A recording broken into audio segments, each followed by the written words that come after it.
Deep in the heart of a forgotten forest, there stood a tree, twisted, ancient, and gnarled, with branches that seemed to stretch like skeletal arms. It was said that no birds sang near this tree, no animals approached, and the air around it hung heavy with a sense of doom. They called it the Hanging Tree.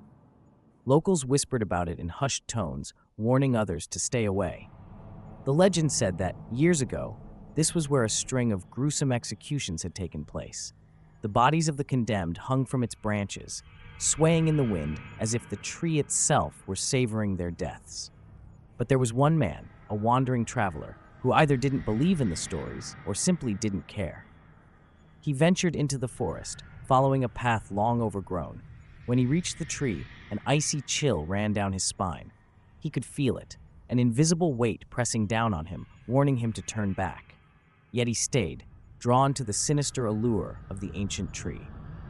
As the night deepened, the wind picked up, its howling turning into something almost like a voice, a whisper carried through the branches. The traveler froze. His heart raced as he strained to hear.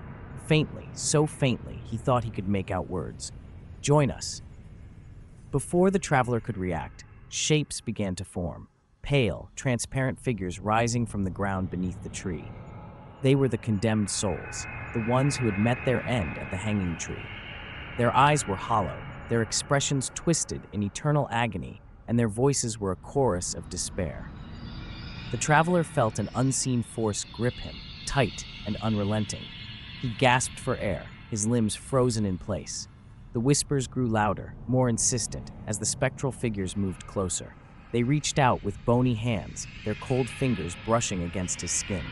He could feel the weight of the noose tightening around his neck, though no rope was visible. With a sudden burst of adrenaline, the traveler broke free from the invisible hold. He stumbled backward, his breath ragged and shallow. He turned to run, but the ground beneath him seemed to shift, dragging him closer to the tree. The whispers turned into screams, the spirits desperate to claim him as one of their own. As the sun began to rise, the traveler vanished without a trace, swallowed by the forest and the cursed tree. Some say that if you listen closely at the Hanging Tree, you can still hear his screams, echoing among the branches, forever trapped with the others who met their end at its twisted roots.